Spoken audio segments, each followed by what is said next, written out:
Assalamualaikum warahmatullahi wabarakatuh. Halo Sobat Syariah, kembali lagi di podcast Fakultas Syariah. Nah, kali ini kita akan ngobrol dengan tamu spesial, yaitu mahasiswa yang berhasil lulus tercepat di Fakultas Syariah. Nah, ini kita akan ngobrolin soal yang sering ditanya-tanyakan mahasiswa, kayak gimana caranya lulus cepat, terus apa sih struggle-strugglenya ketika skripsian. Nah, kita akan ngobrol itu lebih dalam lagi. Sebelum itu kita sapa dulu nih dari Kak Mila. Kak Mila ini merupakan mahasiswa Hukum Keluarga Islam angkatan 2022. Boleh disapa dulu Kak Mila? Hai Sobat Syariah. Nah, selanjutnya ini ada Kak Zamburi. Kak Zamburi ini dari Prodi Hukum Tata Negara angkatan 2022. Boleh disapa dulu Kak Zamburi? Halo Sobat Pasha. Oke, nah sebelumnya kita mengucapkan terima kasih banyak Kak Nila dan Kak Zambuli yang sudah bersedia untuk hadir di podcast kali ini. Nah, langsung saja nih Sobat Syariah. Nah, untuk segmen pertama kita akan menanyakan nih perjalanan kakak-kakak ini ya untuk bisa sampai lulus cepat. Nah, kalau untuk lulus cepat itu sendiri dari Kak Mila, itu kira-kira boleh diceritakan perjalanan singkat atau perjalanan apa aja yang sudah dilewati sampai bisa lulus cepat, itu seperti apa? Langsung masuk aja. Iya. Oke. Perjalanan untuk bisa lulus cepat, yang pastinya kita punya planning dulu yang pertama ya, teman-teman. Iya. Ya, kita harus punya planning karena sesuatu itu kalau kita nggak tahu tujuannya nggak bakalan sampai. Jadi kita itu seenggaknya dari semester 3 ini teman-teman udah punya target sendiri untuk lulus cepat. Jadi nanti teman-teman juga bisa ngejar SKS-nya, seperti SKS-nya, terus cari-cari judulnya gitu, terus nanti cari-cari tahu apa permasalahan yang mau diangkat, terus penelitiannya mau seperti apa gitu kan. Jadi kita tahu kita arahnya kemana gitu. Nah terus yang kedua juga kita itu cari circle yang pertemanan yang support kita untuk lulus cepat, karena teman itu ngaruh banget ya. Karena kita misal kita sama teman-teman kita ya sendiri mau lulus cepat, tapi yang teman-teman yang enggak kita ke bawah gitu. Jadi yang kedua itu circle, dan yang ketiga itu ya sendiri sendiri manage waktu, itu jelas harus bisa ya, berarti disiplin. Kalau dari aku sih 3 itu aja sebenarnya. Oke, ini dari yang disampaikan oleh Kak Mila itu tadi ada 3 poin utama, yaitu planning, rencananya, kemudian terkait pertemanan itu sangat mendukung ya, soal support system, kemudian yang terakhir yaitu soal memanajemen waktu. Nah, kalau dari Kak Zamburi sendiri nih, ada nggak kayak apa ya, perjalanan singkatnya menuju jadi lulusan tercepat itu seperti apa Kak Zamburi? Oke, terima kasih Kak Mila. Jadi dari saya sendiri ada beberapa tips nih buat Sobat Pasha untuk bisa bagaimana cara kita menjadi wisudawan tercepat khususnya di Fakultas Syariah seperti itu. Menurut saya sendiri yang pertama tentunya saya setuju dengan Kak Mila bahwasanya kita harus memplanning diri itu betul sekali, karena kita ketika dalam proses mata kuliah dan juga proses perkuliahan itu kan juga ada yang namanya SKS, dan itu merupakan syarat untuk bisa lulus dan memenuhi kurang lebih 48 SKS seperti itu.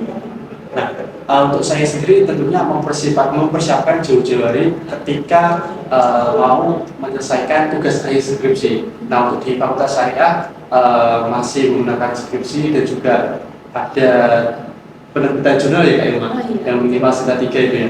Nah, untuk saya sendiri itu menggunakan skripsi yang mana syarat untuk bisa mengerjakan skripsi itu harus mengambil mata kuliah metode penelitian hukum, yang mana di situ merupakan kesempatan saya untuk bisa menghitung lebih lanjut untuk bisa mempersiapkan judul skripsi seperti itu Kak Mila. Jadi di MPH itu di semester 5 itu saya sudah mempersiapkan judul skripsi. Nah, setelah itu di pasca mata kuliah penyelesaian MPH ini kita itu bisa untuk mengajukan atau merumuskan proposal skripsi. Nah, saat itu juga di semester 6 Kak Ilma, saya langsung mengajukan judul, dan alhamdulillah judul pertama saya langsung diterima, dan kemudian sebelum pengajuan judul itu saya sudah membuat kerangka penelitian bab 1. Jadi itu memang kita benar memanage diri kita sendiri dan juga mempersiapkan diri kita sendiri dan juga melawan ego diri kita sendiri. Karena apa? Ketika kita mengerjakan sesuatu, kalau tidak bisa mengontrol ego kita sendiri, kita tidak akan berjalan dengan maksimal seperti itu. Bahkan adanya rasa kemalasan itu nggak hilang. Itu yang memberikan pengerjaan skripsi itu agak terganggu. Jadi ego kita harus memang benar-benar tetap teguh ingin mau lulus tepat waktu. Saya itu setelah pengerjaan proposal skripsi menyelesaikan beberapa persyaratan lainnya seperti ujian kompre, tes TOEFL dan lain sebagainya hingga tepat di semester 7 sudah selesai skripsi. Keren seperti itu. Berarti semester 7 sudah clear semuanya. Iya. Nah ini tadi bener banget nih Sobat Syariah. Jadi kalau misalkan ini dari Kak Zamuri sendiri ya, semester 5 itu sudah menyiapkan judulnya ya. Betul sekali. Sudah menyiapkan, kemudian semester 6 langsung daftar. Tapi itu juga udah dijelaskan ke Kak Zamuri, kalau kita sebelum mengajukan judul itu harus menyelesaikan mata kuliah metodologi penelitian dan metopen hukum. Nah, habis itu baru bisa mengajukan judul. Dan itu pun tadi sudah menyiapkan kerangka teorinya ya? Betul sekali. Iya. Rumusannya itu ya? Udah membuat kerangka bab 1 proposal. Wow. Jadi Padahal itu udah baru pengajuan judulnya, Iya. sudah menyiapkan bab 1-nya. Nah itu buat teman-teman yang masih semester 5, wah langsung siap-siap aja ya.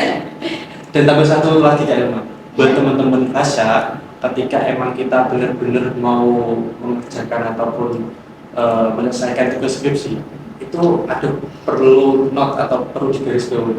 Karena tanpa adanya kita mengerjakan skripsi itu harus ada bahan bacaan yang sangat kuat. Jadi ketika kita mengerjakan skripsi, ketika kita bacaan kita nggak kuat, itu akan memberikan rasa kesesuaian untuk kita sendiri. Karena kita belum siap gitu, belum siap.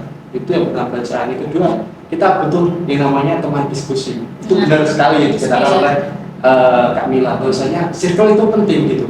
Circle itu mampu mendorong untuk kita memberikan suatu target agar teman-teman ini mempunyai semangat dan berkelanjutan gitu. Ya, punya visi dan misi yang sama, bisa lulus cepat gitu kan.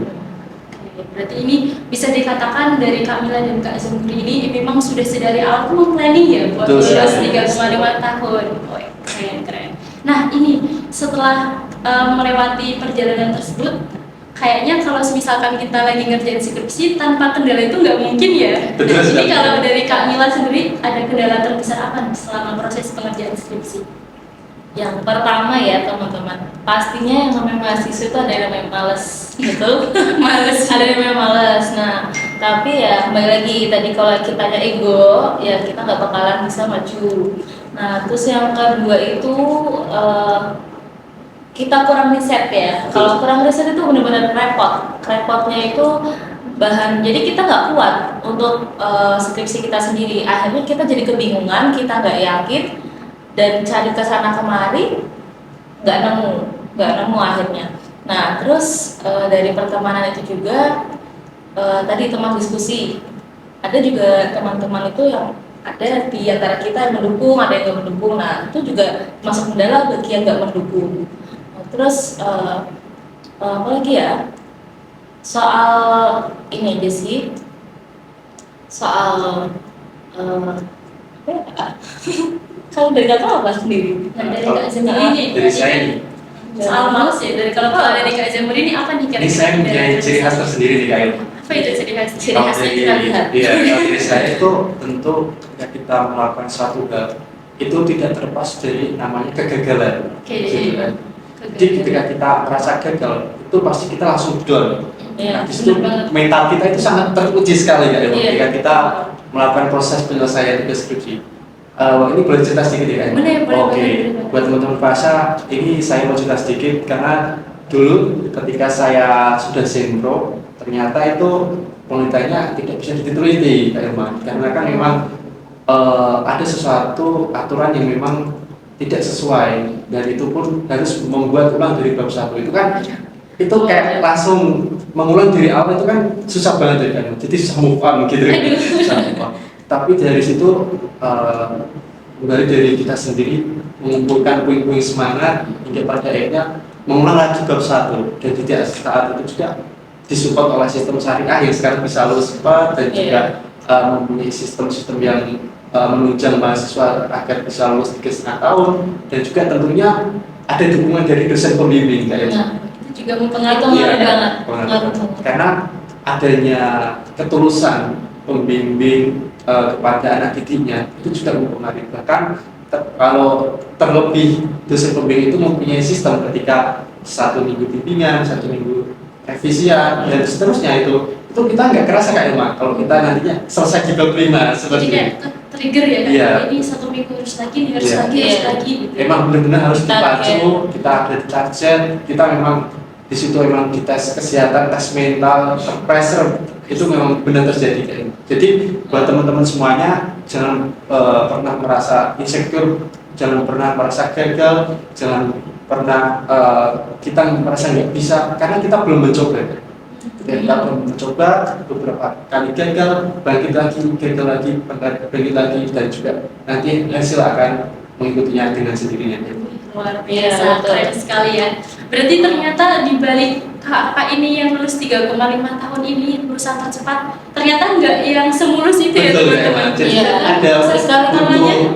proses-proses yang harus dilewati, ada jalan-jalan terjal yang harus kita lalui kayak gitu. Iya, Tapi kita juga nggak harus panen ngurusi skripsi terus ya Kak ya. Kita tuh tetap kayak melihat ya umumnya anak muda kita masih scroll ya Kak. Betul. Masih scroll. ternyata masih scroll juga ya. Masih dong. Tapi karena kan kita nggak bisa menutup apa yang terjadi di luar sana, apa yang lagi update kita harus update terus kan.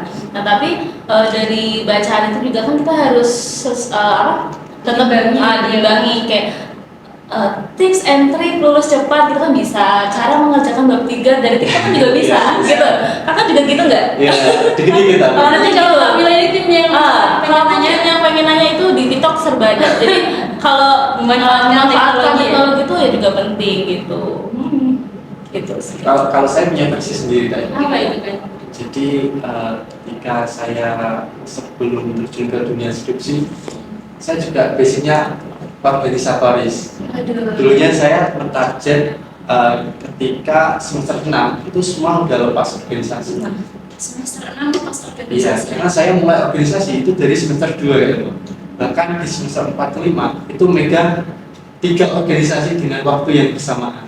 3 organisasi. Iya, betul sekali. Memang di situ memang kita benar-benar terpacu bagaimana bisa memanajemen waktu, bagaimana kita bisa menyeimbangkan antara organisasi, akademik kita dan lain sebagainya. Itu kita harus menata itu dengan keprihatinan kayak. Berarti ini kan tadi Kak Zemuri ikut organisasi ya, Betul sekali. yang katanya orang-orang kalau misalkan anak organisasi itu lulusnya terlambat, ini sudah mematahkan statement itu teman-teman.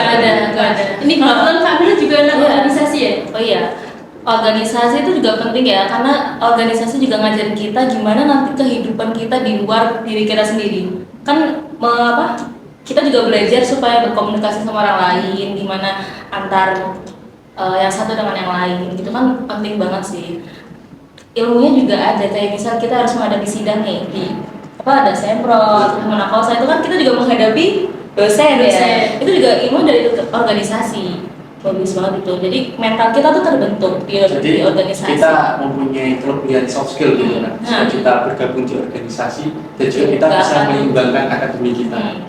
Yang penting kitanya itu komitmen sama Betul diri sekali. kita sendiri. Oke, nah ini jadi pandangan terbuka ya teman-teman buat teman-teman yang mengikuti organisasi, jangan berkecil hati ya. Iya. Karena Justru Kak Mila bagus. dan Kak Zemuri ini sudah sedari awal semester Iya. 2 ya mengikuti organisasi aktif sampai semester 6. Iya. Nah, itu pun juga rutin mengikuti kegiatan organisasi. Jadi teman-teman yang ikut organisasi jangan berkecil hati karena Kak Mila dan Kak Zemuri sudah mematahkan statement bahwasanya kalau anak organisasi itu lulusnya terlambat. Nah, itu tergantung orangnya masing-masing. Dan jadi tergantung teman-teman nanti prioritasnya seperti apa. Oh iya, kalau dari Kak Mila sama Kak Zemuri memang sedari awal tuh prioritasnya awal-awal mau organisasi dulu baru mau fokus ngerjain skripsi, apa memang sedari awal sudah mentarget oh nanti aku mau lulus 35 tahun tapi aku tetap bisa mengimbangi organisasi atau seperti apa.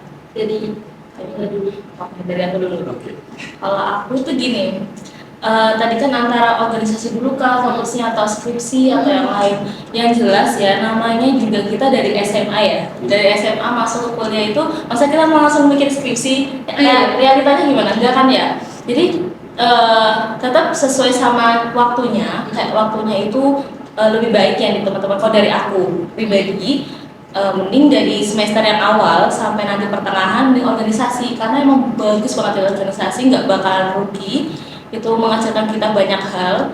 Dan dan jangan lupa dari organisasi ini mata kuliah yang teman-teman ikut itu jangan sampai diabaikan. Maksudnya kita terlalu fokus sama organisasi akhirnya lalai sama mata kuliah kita gitu ya, karena ini penting sekali poinnya untuk kita nanti skripsi, nanti untuk magang ilmunya kan materinya, untuk nanti praktiknya itu bagus sekali. Nah jadi organisasi iya mengikuti, kemudian mata kuliah atau belajar mengajarnya juga diikuti. Nah nanti baru ketika waktunya diharuskan untuk kita meminta skripsi, jadi antara ini dua udah selesai kita juga udah ke skripsi itu ilmunya udah ada, jadi nggak usah pusing-pusing. Kalau kita memperhatikan, mestinya kita tahu kita mau apa, gitu. Berarti harus imbang ya? Imbang. Jadi semuanya jalan, organisasi iya, terus kuliahnya iya, skripsi bagian dari kuliah, ya jalan pastinya karena kita emang udah narget untuk lulus cepat, gitu.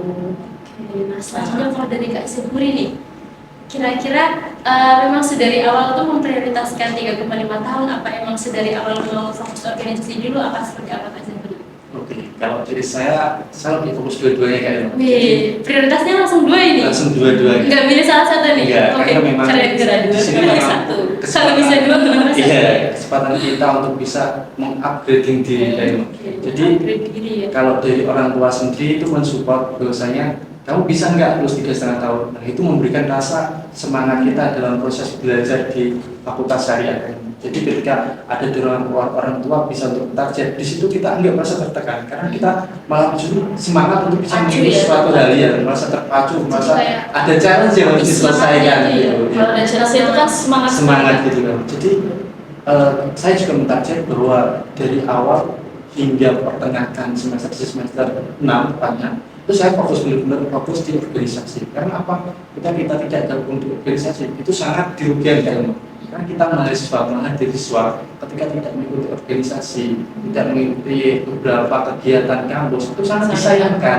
Karena itu momen terpenting untuk bisa kita meningkatkan keterampilan, skill komunikasi, skill kita manajemen waktu, skill kita menjadi seorang pemimpin yang nantinya kita juga mengabdi di masyarakat ya. Jadi organisasi ini sangat fundamental untuk diikuti para mahasiswa. Jadi ada yang mengatakan ini sekarang organisasi itu udah nggak ada, itu jangan diikuti karena itu akan memberikan rasa seorang berpikir secara pragmatis. Gitu. Maka dari itu teman-teman kita harus mempunyai rasa kesadaran diri untuk bisa meningkatkan potensi yang ada di diri kita sendiri. Jadi semester 2 sampai semester 6 saya ikut organisasi. Setelah itu saya juga mempersiapkan dari organisasi sudah mempunyai fondasi yang kuat untuk bisa menyelesaikan tugas skripsi yang mana saya laksanakan di semester 5 hingga semester 7 seperti itu. Jadi itu balance Kak. Iya, jadi seimbang. Kalau didengar dari cerita Kak Zeburi mungkin polanya bersama seperti saya ya. Berarti ini dari Kak Amila dan Kak Zeburi itu bukan soal lagi mau fokus organisasi aja atau mau fokus skripsi aja, tapi memang balance dari dua-duanya. Karena memang seorang mahasiswa ya. Jadi buat teman-teman yang masih bingung juga kira-kira pengen ikut organisasi tapi takut nanti lulusnya terlambat, wah itu jangan salah teman-teman, ini bukti nyata ya teman-teman bahwasanya kalau anak organisasi itu nggak menutup kemungkinan buat lulus tercepat. Nah seperti itu. Nah kita masuk ke penutupan podcast kali ini. Ini ada sedikit rangkuman alur menuju ke skripsi teman-teman Sobat Syariah. Yang pertama, teman-teman harus menyelesaikan semua matkul yang ada di fakultas, sudah menyelesaikannya. Yang khususnya itu ada metode dan EDH. Setelah itu, Sobat Syariah bisa mengajukan judul. Setelah judulnya di ACC akan mendapatkan dosen pembimbing. Setelah itu, Sobat Syariah bisa menyiapkan ujian kompre, juga TOEFL sebagai persyaratan munakosa. Nah, setelah munakosa itu persyaratannya pun juga salah satunya yaitu sinkron tadi. Setelah pengajuan judul, bimbingan, kemudian sempro, sudah kumpul semuanya, kemudian bisa digunakan untuk mendaftar penapasan. Nah, setelah itu bisa selesai untuk ikut wisuda seperti itu. Nah, kita masuk ke kesimpulan yang paling akhir nih. Nah, dari Kamila, ada pesan nggak buat teman-teman sobat syariah? Oke. Pesan kesan ya sebenarnya kembali lagi seperti yang saya sampaikan dari awal sampai sekarang itu tetap kita jangan merasa kecil ya teman-teman, karena kita itu bisa melakukan banyak hal. Kita itu manusia yang berakal, kita punya kreativitas, asal kita mau, kita itu mampu, dan kita itu harus merasa diri kita bisa, karena kalau kita merasa bisa kita akan tahu apa yang mau kita lakukan, kita akan berusaha. Beda dengan halnya kalau kita merasa tidak bisa, akhirnya kita itu tidak punya tujuan. Seperti itu aja. Yang penting semangat. Ya, yang penting semangat ya. Semangat. Dan jangan berkecil hati, berkecil diri, karena kalau bisa pasti bisa ya. Pasti Kak? bisa. Ada jalannya. Pasti ada jalannya. Selanjutnya ini ada Kak Zaburi, lulusan terbaik, lulusan berprestasi dari baik non akademik maupun secara akademik. Ada pesan Kak Zaburi untuk teman-teman sobat syariah? Oke, Silakan. ada nih Kak Ilma. Apa Buat itu, Kak teman-teman sobat Tasya, pesan dari saya tentunya jangan menyia-nyiakan kesempatan, karena kesempatan satu kali tidak datang dua kali. Lebih dari itu, buat teman-teman sobat Tasya, ketika ada kesempatan disertai dengan kesiapan, maka akan menghasilkan sebuah